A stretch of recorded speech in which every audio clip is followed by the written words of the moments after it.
IEM reviews. After over a month of use and eliminating thousands of competitors, I have selected the 6 most recommended IEMs in 2025, which is under $100. Absolutely budget friendly, and each has its own strength. And to cater to different needs, we will evaluate them across several dimensions. Wearing comfort, suitable for those who need to wear them for several hours. Sound experience to match different listening preferences. Tweakability, or you can call it a fun factor, which is for the gear tinkerers. And gaming compatibility, which is for gamers. And the price to performance ratio, which is for the budget conscious. And this one quick note about dongle decks. For clarity and consistency, I used only 2 dongles to drive all these IEMs today.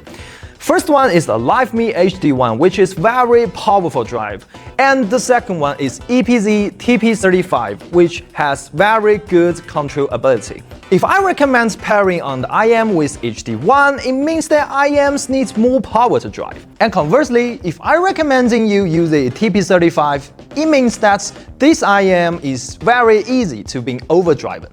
Okay, enough for the background. Let's dig in. First, let's compare the wearing comfort. This also revolves the 6 IEMs that are on the list today, ranking here from the most to the least comfortable in my experience. EPZ Q5 Pro and Quiet C2, Duno Titan S2, SVIGA QUE, Truth Zero Blue 2, and SVIGA EA500LM. I'll be honest with you, none of these 6 are unbearable. Wearing any one of these for like 2 or 3 hours is perfectly fine. But relatively speaking, the EPZ Q5 Pro and the Quiet C2 are the most comfortable in the extended sessions. The EPZ Q5 Pro is the only one among these 6 that achieves strong isolation without making my ears feel overly invaded. The Quiet C2 also offers the highly wearing comfort as well, practically invisible feeling. I mean, this sometimes even tricks me into thinking its isolation might be lacking. But it's actually because its ear tips are pretty short actually, exerting the minimum pressure on your ears, and it uses more expensive liquid silicone ear tips, which have excellent skin friendliness, preventing itchiness or discomfort over time. The Duno Titan S2 also scores well for comfort. I mean, we should remember that metal material shells naturally weigh more than the resin material. Yet the Titan S2 achieves a very snug and comfortable fit. Plus, Duno provides the whopping 4 different sets of ear tips for you to experiment with until you find perfectly safe. The overall wearing experience of the SVIGA QUE is not bad, but it's not as outstanding as others. As for the Truth Zero Blue 2, the main issue is that its large front chamber is not suitable for users with smaller ears. Even I find its fit a bit awkward. Although they provide a total of 3 ear tips to choosing from, still do not resolve the issue with wearing for those with smaller ears. So although it is lightweight, but to me it just demands a compatible ear shapes. Lastly, the SVIGA EA500LM. While there are no major issue with the wearing experience itself, but after 3+ hours, its relatively heavy shell weight becomes noticeable. Round 1, fight! The listening experience is undoubtedly the most crucial part of an IEM. We will go into detail here today, but since all 6 are fundamentally competent, I want to declare a simple good versus bad. Your choice depends heavily on your listening preference, so there will be a sound test at the end of the video for you to experience by yourself today. First is the Titan S2, arguably the most balanced sounding of the 6 today. All 3 frequency ranges has just the right quantity. The soundstage is standard elliptical shape. Vocals are positioned perfectly. The dual magnet dual chamber unit is a trickle down for the higher end IEMs. In short, there's no frequency feels overly forward. Yet its excellent dynamic allows you to perform it very well across different genres. In essence, if you need an IEM with very balanced sound quality suitable for almost all types of sounds, Or if you're concerned that overly luxurious sounds of many audiophiles recommend IEMs might be hard to adapt to, the Titan S2 is the best choice in this price range. Next, let's talk about Choose Year's Zero Blue 2. The biggest change from the original Blue is in the bass. The Critical mentioned in previous video that bass has 3 dB boost overall. But is that all? Really? In my opinion, this IEM sounds remarkably close to a TWS. Of course, its resolution and texture are far superior to a real TWS, but it's tuned entirely for bass impact. The bass quantity is moderate, but the entire bass range is very fat, thick, and bluey in the shape, with a strong sense of envelopment and high density. Sibilance control is acceptable but not particularly crisp. Treble are relatively weak, making an overall signature somewhat dark. Treble extension is actually a significant weakness. Higher frequency instruments sound like they've converted in a film, and the cymbal decays completely merge together without disappearing. But don't get me wrong though, the Choose Year Zero Blue 2 is still on the list today.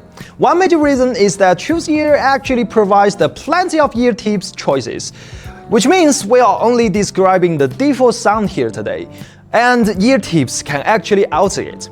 And it includes the 5-ohm 4.4mm jack to boost the bass. So yes, it's highly tweakable. Another reason is that the bass-heavy natural stem is exceptional adherence to the Harman targeting curve, which Chronicle mentioned before, and is arguably one of the best fits in the industry right now. So, ignoring its resolution limitations, it's not unpleasant to listen to. In fact, compared to some overly bright IEMs mentioned later, it's definitely easy on the ears. Overall, I'd recommend the Zero Blue 2 for ACG, hip-hop, EDM, basically any non-audiophile core genres.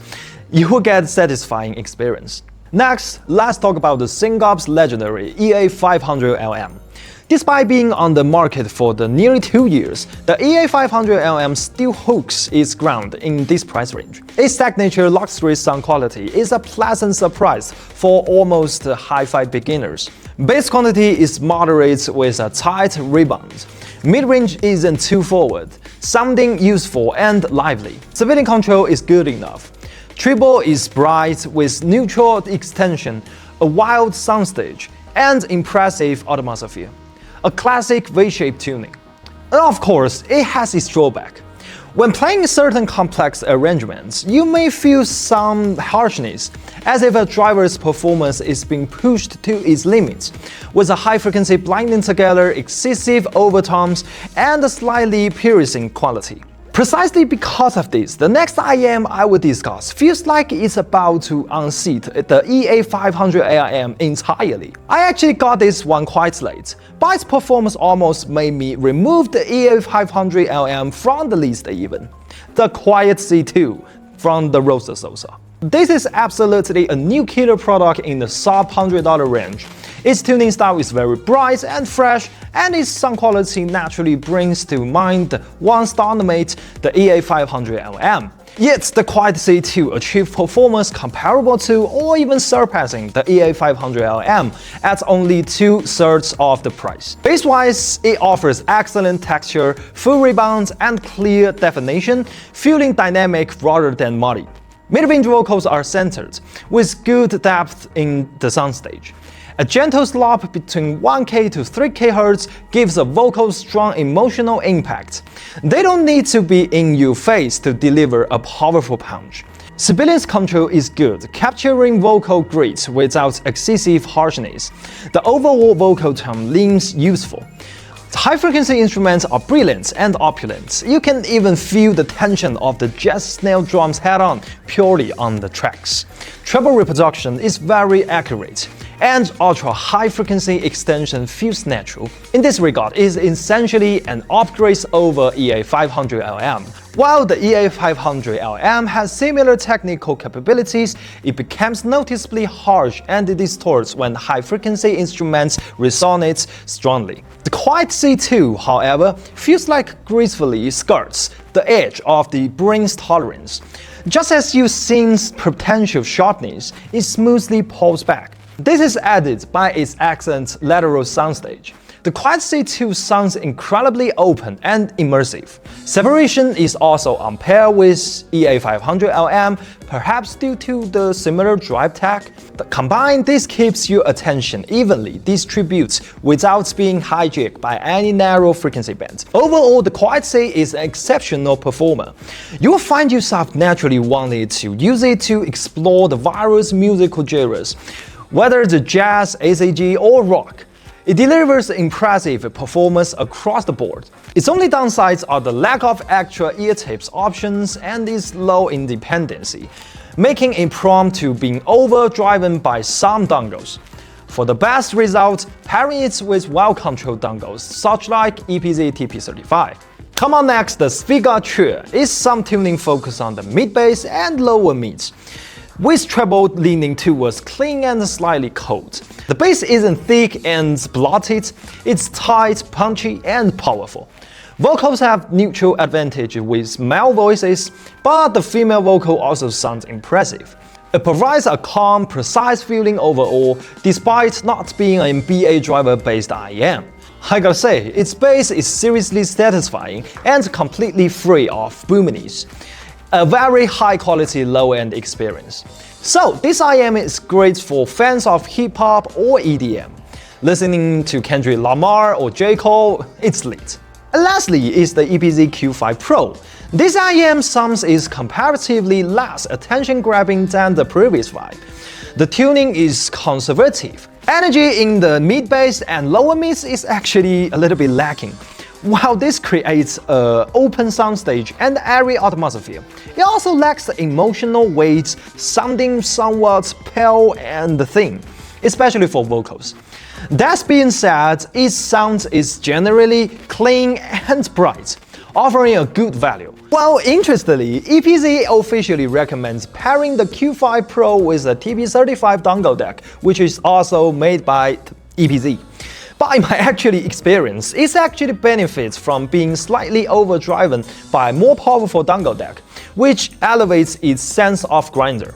With a dongle that has a strong controllability, it just sounds like a drier old man. But once you use something else to push it, ooh, have you ever seen the Master Roshi power-up?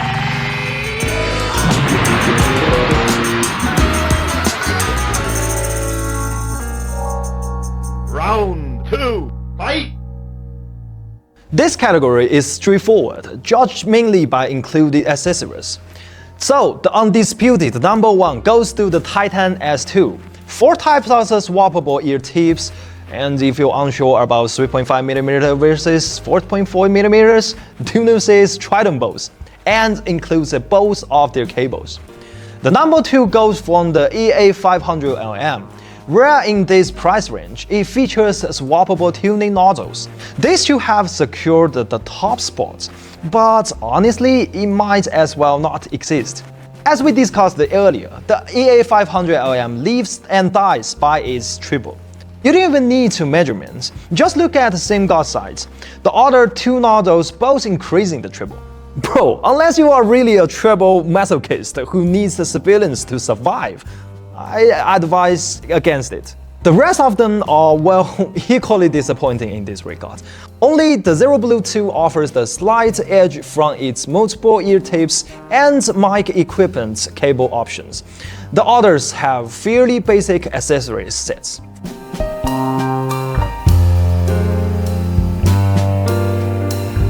Round 3, fight!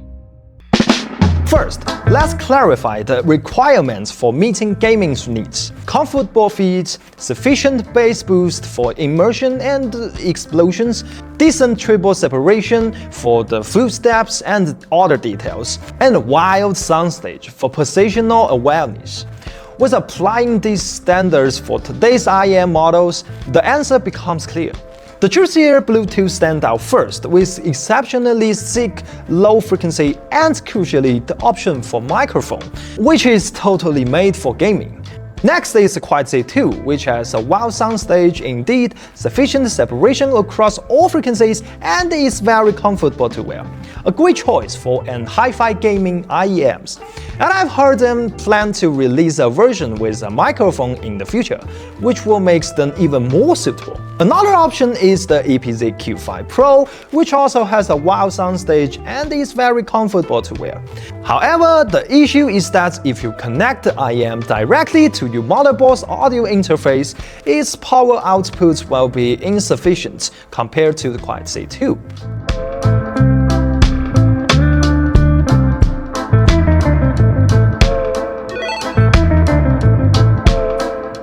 Final category, let's talk about the price. First up is a Titan S2, priced at $84, making it the second most expensive options today. However, I would say sound quality is well worth for the price, and its accessory is very satisfying. I will rank it at second place. And next, we got a EPZ-Q5 Pro, which I purchased for $55. I believe the IEM themselves are of high quality, but consider that you may need specific accessories or even cables to achieve optimal performance. I just wouldn't recommend this product for the hi-fi beginners. The SVIGA QUE is average, but the sound quality is definitely worth the price range, and its wooden cover is undeniably unique and distinctive. Unfortunately, we are not going to make subjective evaluation of the appearance today. Otherwise, the score will definitely be higher. So it ranks third. The fifth place goes to the Chronicle Zero Blue 2, not because it's bad, but as someone who has learned a lot from Chronicle, I feel the price included a noticeable Chronicle tax. Of course, I believe that if Zero Blue 2 is only IEM that you have, you will use it extensively. It's quite enjoyable to listen to, and its bass is exactive. However, I just don't think this is Chronicle's most satisfying work, and if I would recommend an entry-level IEM from an audiophile's perspective, this one is just not able to represent the sound preferences of IEMs for me. The last and first places are occupied by Singop's EA500LM and Rosa Sosa's Taisei 2 respectively. The answer here is clear. The Taisei 2 outperforms the EA500LM in terms of quality at a price of $69. Although its cables are somewhat cheap and it has a little room for customization, but you know I wouldn't dare ask for more. It's simply unfair. So basically the EA500LM hasn't done anything wrong, but it just beats by time. Alright, that's it for today's video. If you like this one, please hit that like button and subscribe to this channel. And if you have any problem with IEMs, welcome to the comment down below. I love you guys and keep exploring. I see you next week.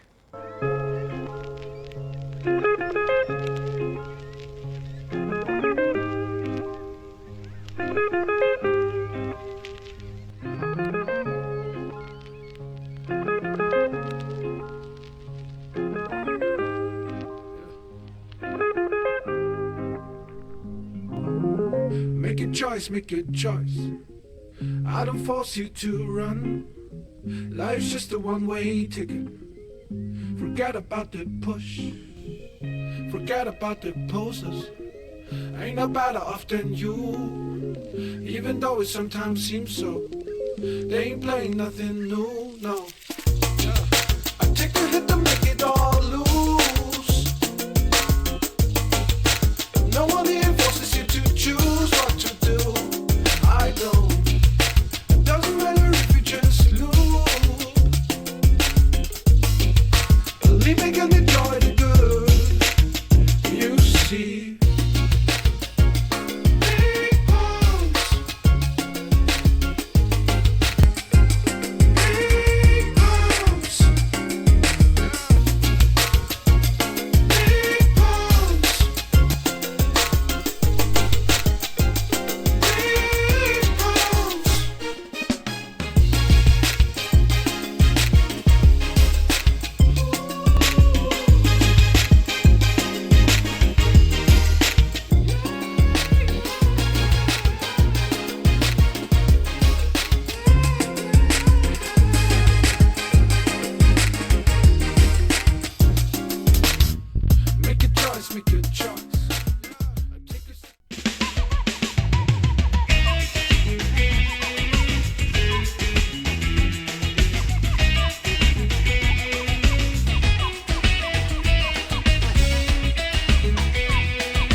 parfaite cité, poupée Vaudoux fréquente les marchés.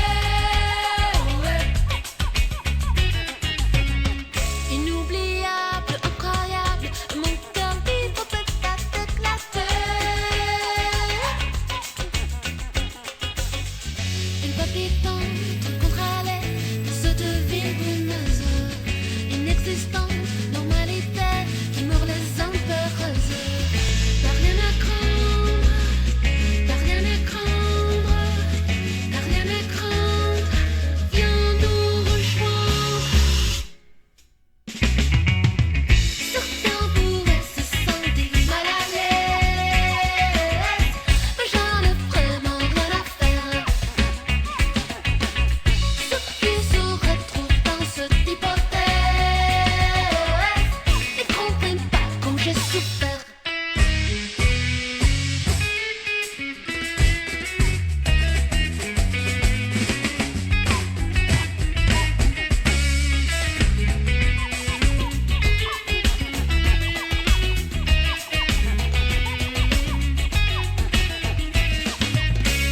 Ours en peluche, eau à la bouche, cornet croque rouge.